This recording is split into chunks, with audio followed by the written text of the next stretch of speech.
Dalam surah An-Nahl ayat 18 Allah berfirman, A'udzubillahi minasyaitonirrajim wa in ta'uddu ni'matallahi la tuhsuha. Dan jika kalian menghitung-hitung nikmat Allah, maka kalian tidak akan mampu untuk menghitungnya. Begitu banyak nikmatnya Allah, Bapak Ibu sekalian. Kita berbuat maksiat, pelanggaran-pelanggaran, tapi Allah masih bisa memberikan kita oksigen gratis. Cahaya masih bisa ditangkap oleh mata kita.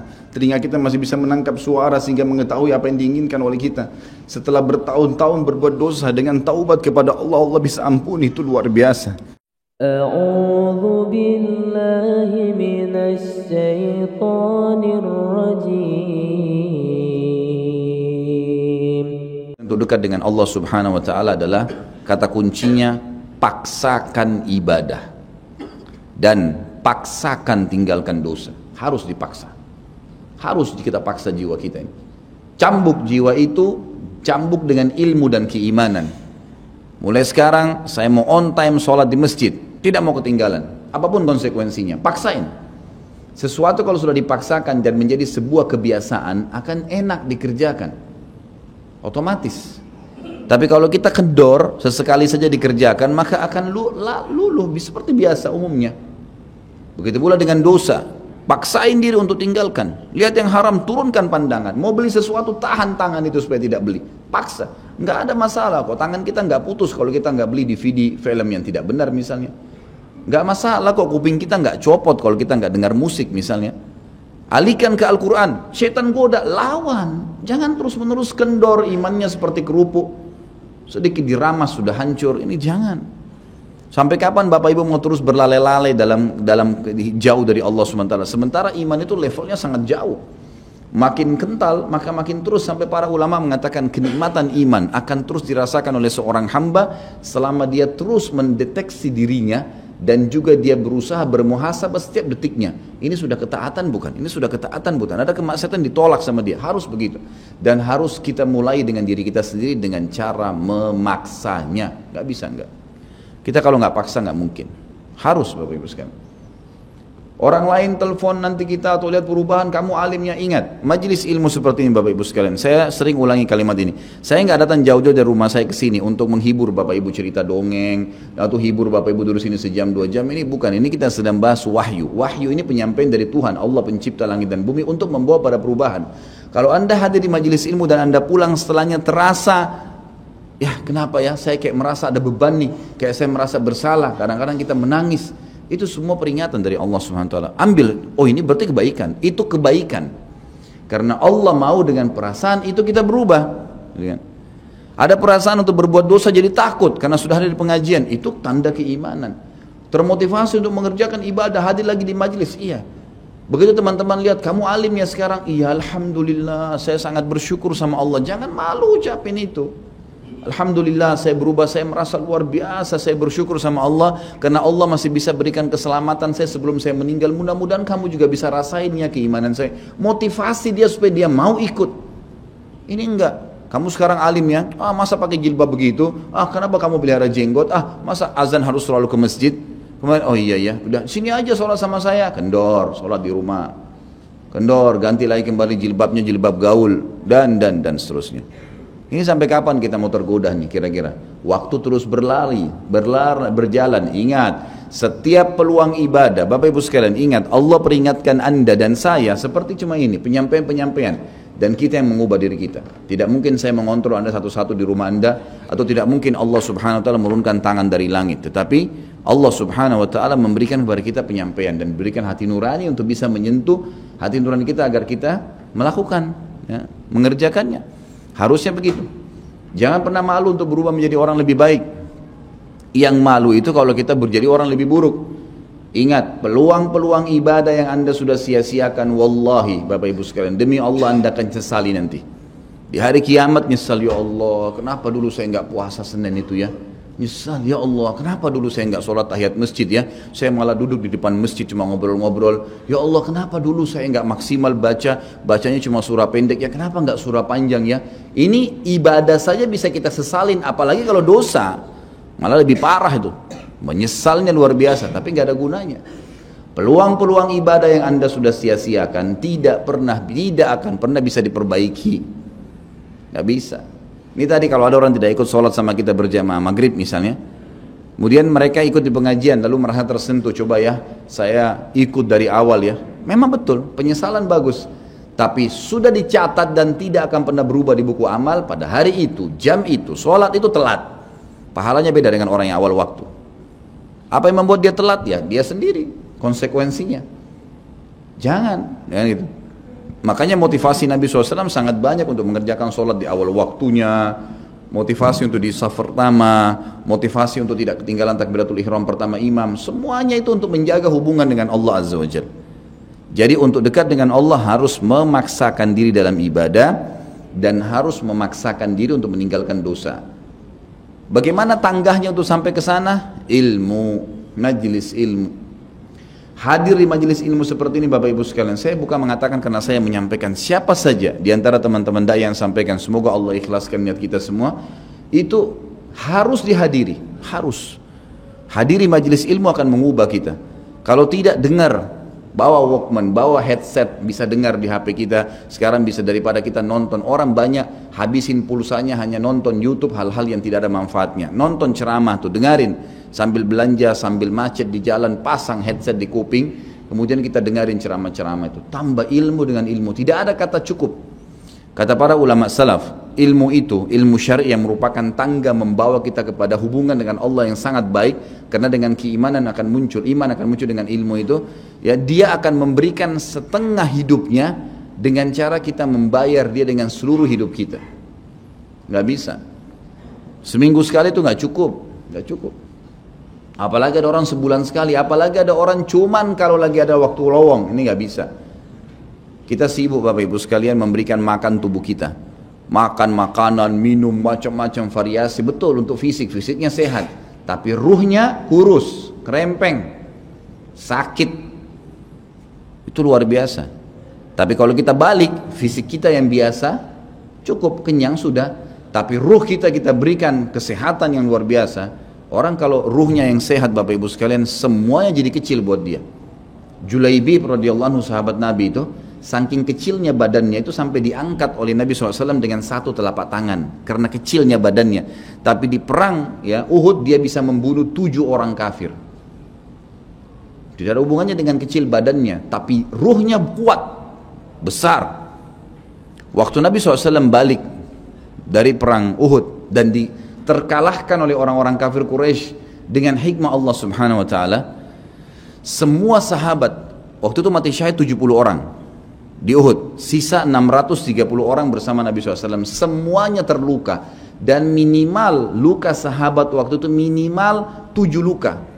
Sabetan pedang, hantaman tombak, sobekan, pokoknya luka semua sahabat. Sampai ada sahabat sudah gak bisa jalan karena kakinya sobek, punggungnya sobek, dinaikin di kuda, tiba di rumah tinggal dibaringin. Lihat bagaimana para sahabat mengetahui bagaimana hubungannya dengan Allah Subhanahu Wa Taala dengan ilmu yang sudah tertanam yang Nabi SAW tanamkan dalam hati mereka, bisa mengubah segala sesuatu.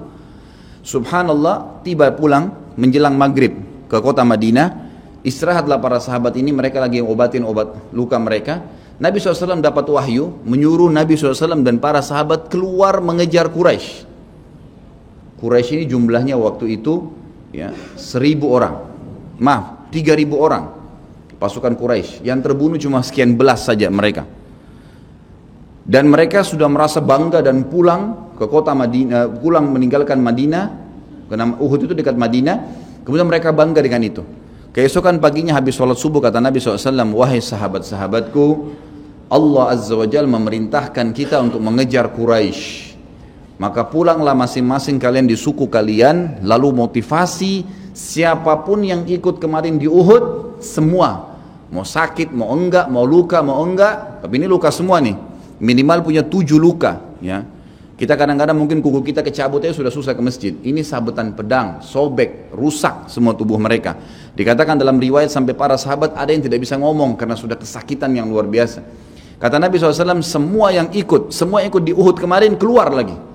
630 orang semua harus keluar. Bagaimana caranya? Pokoknya ngumpul keluar, perintah Allah.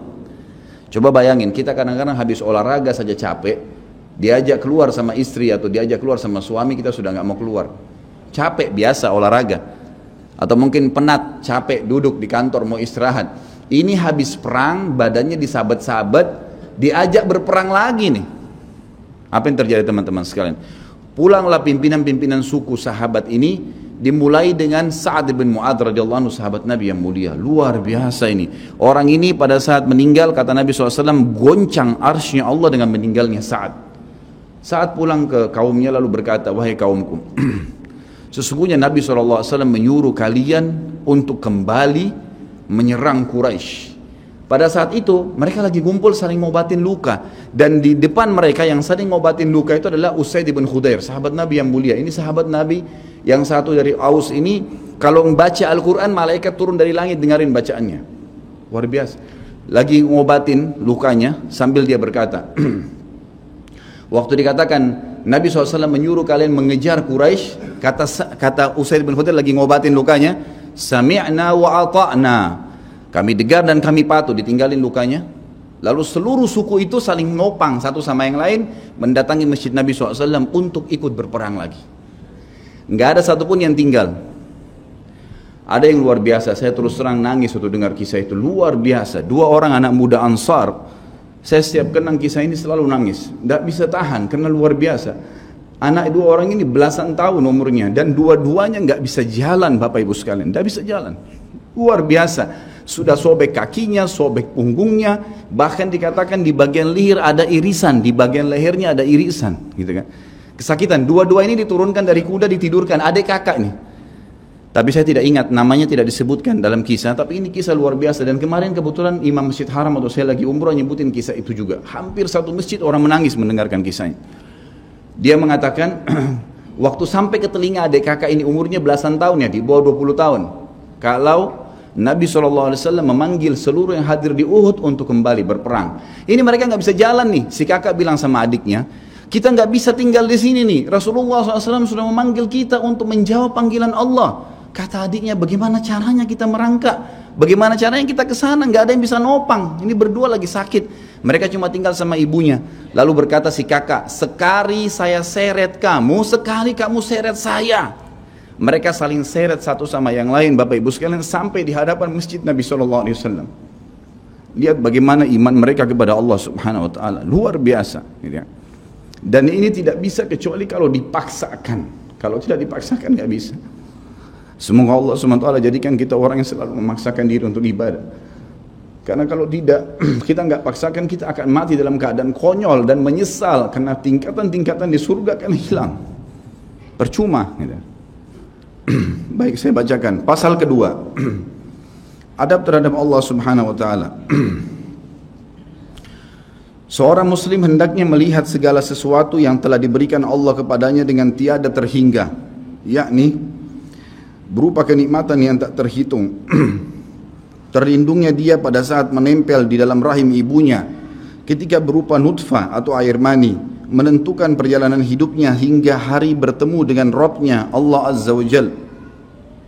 Hendaknya ia bersyukur kepada Allah atas nikmat itu dengan lisannya, yakni memuji dan menyanjung Allah secara semestinya. Juga bersyukur kepada Allah dengan anggota badan, dengan cara menggunakannya di dalam ketaatan kepada Allah Subhanahu wa Ta'ala. Karena mengingkari nikmat, tidak mengakui kelebihan yang diberikan Allah, mengingkarinya beserta kebaikannya, bukanlah termasuk adab kepada Allah. Sebagaimana Allah berfirman dalam surah An-Nahl ayat 53, A'udzubillahi minasyaitonirrajim. Wa ma bikum min ni'matin faminallah. Dan apa saja nikmat yang ada padamu, maka itu dari Allah datangnya. Dalam surah An-Nahl ayat 18 Allah berfirman, A'udzubillahi minasyaitonirrajim, wa in ta'uddu ni'matallahi la tuhsuha. Dan jika kalian menghitung-hitung nikmat Allah, maka kalian tidak akan mampu untuk menghitungnya. Begitu banyak nikmatnya Allah, Bapak Ibu sekalian. Kita berbuat maksiat, pelanggaran-pelanggaran, tapi Allah masih bisa memberikan kita oksigen gratis. Cahaya masih bisa ditangkap oleh mata kita. Telinga kita masih bisa menangkap suara sehingga mengetahui apa yang diinginkan oleh kita. Setelah bertahun-tahun berbuat dosa, dengan taubat kepada Allah, Allah bisa ampuni. Itu luar biasa. Nikmat Allah tidak bisa terhitung. Rugilah orang-orang yang tidak menyembah Allah Subhanahu wa Ta'ala. Dan kalau seandainya, kata Ibnu Taimiyah rahimahullah, Orang-orang yang bermaksiat kepada Allah itu tahu bagaimana nikmatnya keimanan yang ada dalam hati kami ini, sehingga kami bisa menangis dan kami bisa merasakan dekatnya dengan Allah, bahkan merindukan surga dan selalu merasa diri jauh dari neraka. Maka niscaya mereka akan membelah dada-dada kami dan mengambil keimanan itu, karena mereka tidak akan pernah merasakannya.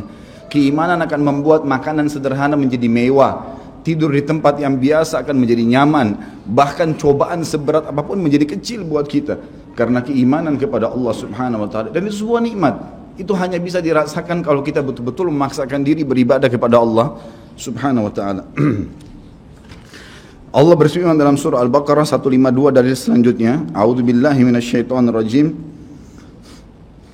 fadhkuruni azkurkum washkuruli wala takfurun.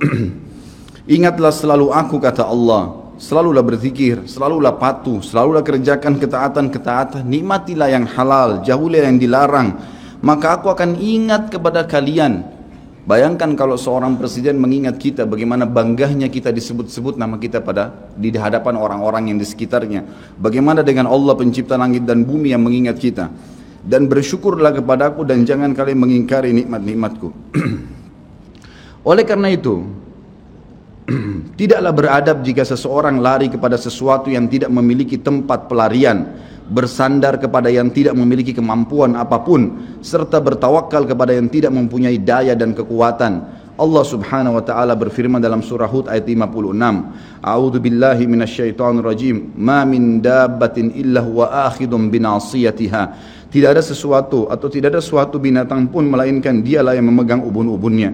Allah Subhanahu wa Ta'ala memegang semuanya. Harimau pun yang buas. Demi Allah Bapak Ibu sekalian, kalau anda minta kepada Allah, tidak akan bisa menerkam anda. Pasti itu. Api pun tidak membakar Nabi Ibrahim alaihissalam karena memohon kepada Tuhannya api itu. Semuanya bisa berubah dengan hubungan kepada Allah Subhanahu wa Ta'ala. Ini kekuatan yang luar biasa ini. Seseorang kan sangat tenang hidup dimanapun asal dia jaga hubungannya dengan Allah Subhanahu wa Ta'ala. Dalam surah Zariyat ayat 50 Allah Subhanahu wa Ta'ala berfirman, A'udzu billahi minasyaitonir rajim, fafirru ila Allah inni lakum minhu nadhirun mubin. Bersegeralah kalian kembali kepada Allah, taatilah Allah, sesungguhnya aku sebagai pemberi peringatan yang nyata dari Allah Subhanahu wa Ta'ala kepada kalian. Nabi SAW mengingatkan orang-orang Mekah pada saat mau turun ayat ini.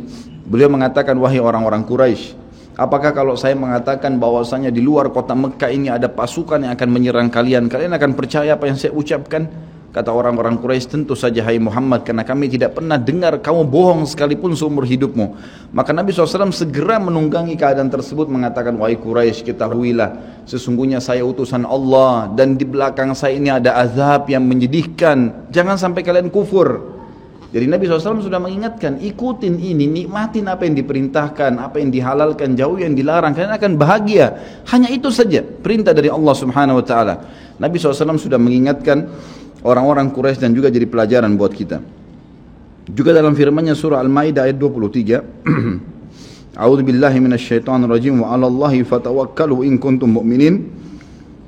Dan hanya kepada Allah lah kalian harus bertawakal, mengembalikan semua urusan jika kalian benar-benar orang yang beriman. Sisi yang lain, seorang muslim juga harus melihat kepada kelemah lembutan Allah Subhanahu wa Ta'ala kepadanya di dalam setiap urusannya, melihat kepada kasih sayang Allah kepada dirinya dan seluruh makhluknya, lalu berkeinginan kuat untuk mendapatkan tambahan kelembutan dan kasih sayang itu, sehingga dirinya akan selalu merendahkan diri kepada Allah dengan kerendahan yang murni dan dengan doa, bertawassul kepadanya dengan perkataan yang baik dan amal soleh. Kalau kita lagi makan, syukuri, alhamdulillah. Dan ingat teman-teman sekalian, saya pernah jelaskan juga, hati-hati dengan hukum syamata namanya. Syamata itu merendahkan orang lain. Kalau ada sesuatu yang tidak ada pada kita teman-teman sekalian, syukurlah kepada Allah Subhanahu wa Ta'ala. Jangan pernah sampai menghina orang lain, karena Allah meninggikan derajat kita justru dengan kita bersyukur. Kata Nabi SAW, kalau kalian lihat aib pada diri seseorang, ucapkanlah alhamdulillahilladzi afani mimma ibtala bihi wa faddalani ala katsiri mimma khalaqa tafdila. Segala puji bagi Allah yang telah menyelamatkan saya dari apa yang dicobakan kepada orang ini dan mendahulukan saya dengan kelebihan yang banyak dari makhluk-makhluk yang lain.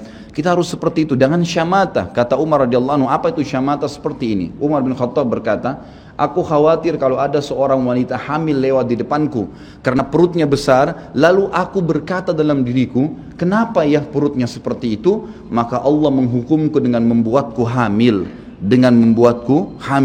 Sampai begitu mereka mengatakan, dan berhati-hati sekali dengan kelemah lembutan Allah subhanahu wa ta'ala. Allah lah yang telah membuat binatang yang ada binatang yang indah bulunya, yang bagus tampangnya, dan ada Allah juga ciptakan buruk di mata manusia untuk menunjukkan keajaiban dan kemahakuasaannya Allah. Ada ikan yang indah untuk dilihat, ada ikan yang seperti batu buruk. Kita cuma mengatakan subhanallah yang telah menciptakan yang baik dan buruk. Subhanallah yang telah menciptakan yang sehat dan sakit. Subhanallah yang telah menciptakan yang putih dan hitam.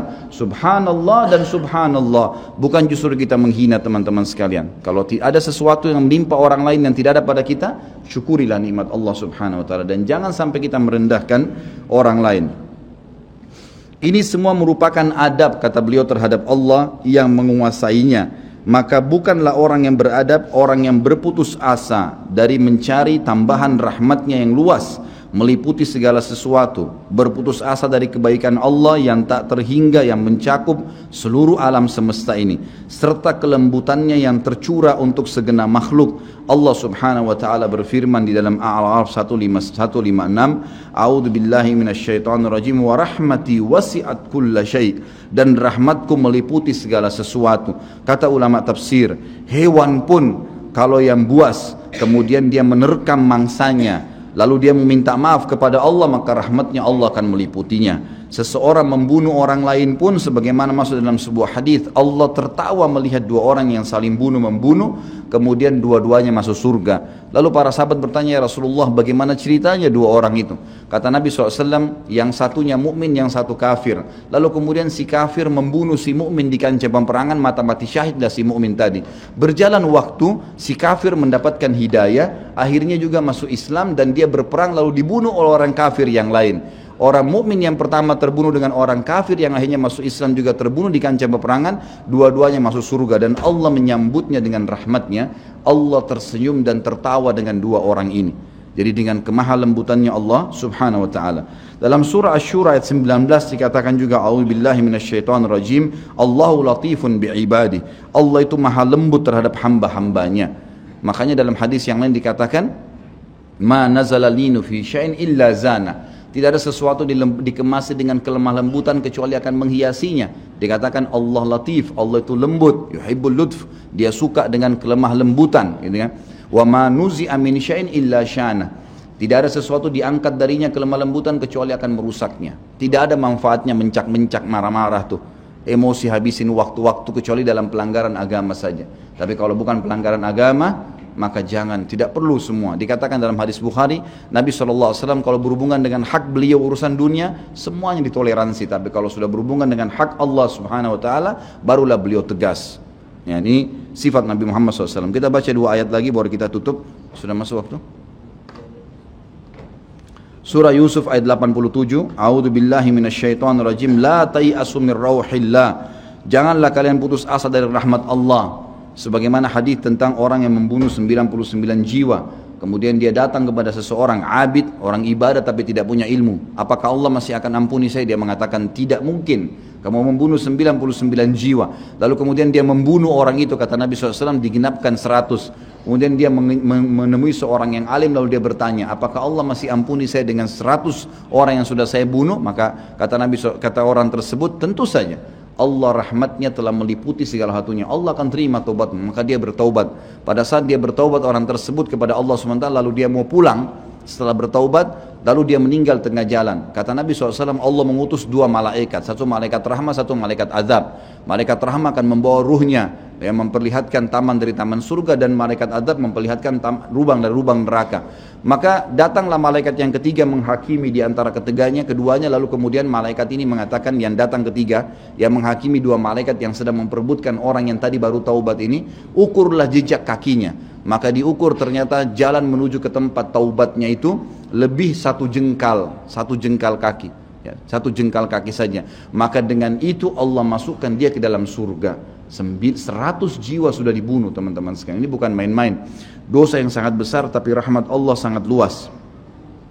Az-Zumar ayat 53 kata Allah Subhanahu wa taala juga, a'udzubillahi minasyaitonir rajim, wala taqnatu mir rahmatillah. Jangan pernah putus asa dari rahmat Allah Subhanahu wa taala. Paragraf terakhir yang saya bacakan, nanti insyaallah kita lanjutkan setelah salat ba'diyah Isya. Seorang muslim harus melihat bagaimana dahsyatnya siksaan Rabbnya. Allah Subhanahu wa taala maha lembut, tapi jangan lupa Allah azabnya sangat pedih. Seorang muslim harus melihat bagaimana dahsyatnya siksaan Rabbnya, kerasnya azab dan kecepatan hisabnya. Kalau datang seketika, gitu kan? Dan tidak ada yang bisa bendung, sehingga dia bertakwa atau takut kepadanya, menjaga diri terhadapnya, serta meninggalkan segala kemaksiatan. Maka ini pun merupakan bentuk adab kepada Allah, sehingga tidaklah seseorang itu beradab menurut orang-orang yang berakal apabila ia menentang Allah dan berlaku aniaya atau zalim. Padahal ia seorang hamba yang lemah, namun justru menentang Rabb yang maha perkasa lagi maha kuasa, maha kuat lagi maha perkasa. Dan Allah berfirman dalam surah Ar-Ra'd ayat 11, A'udzu billahi minasyaitonir rajim, wa idza aradallahu biqaumin su'an fala maraddalah wa ma lahum min dunihi min wal. Dan apabila Allah menghendaki keburukan terhadap satu kaum, maka tidak akan pernah ada yang bisa menolaknya, dan sekali-kali tidak ada pelindung bagi mereka selain Dia. Kalau Allah sudah menghancurkan, maka tidak akan pernah ada yang bisa membendung. Juga dikatakan dalam surah Al-Buruj ayat 12, A'udzu billahi minasyaitonir rajim, inna batsya rabbika lasyadid. Sesungguhnya azab Rabbmu benar-benar keras. Jadi teman-teman, jangan tantang Allah. Kalau Anda buat dosa, lindungi, tutupilah dan bertaubat kepada Allah. Jangan tantang, enggak mungkinlah masa Allah haramin, ya sudah diolok-olok orang yang berbuat ketaatan, ini berbahaya. Karena kalau datang azabnya Allah, Bapak Ibu sekalian, menyakitkan sekali, sangat luar biasa. Saya sarankan juga Anda bisa ya melihat di YouTube azab-azab Allah, itu akan banyak cuplikan yang orang-orang memang kena kutukan dari Allah Subhanahu wa taala. Bisa mudah-mudahan menambah iman kita. Ayat yang terakhir adalah surah Al-Imran ayat 4 yang bunyinya, A'udzu billahi minasyaitonir rajim, wallahu azizun dzuntiqam. Allah itu maha perkasa, maha mulia, dan Allah mempunyai balasan siksaan yang sangat keras. Ingat, Allah memang maha pengampun, tapi Allah juga dari sisi lain azabnya sangat keras. Maka harus hati-hati Bapak Ibu sekalian dalam menjaga hubungan dengan Allah Subhanahu wa taala. Bismillahirrahmanirrahim.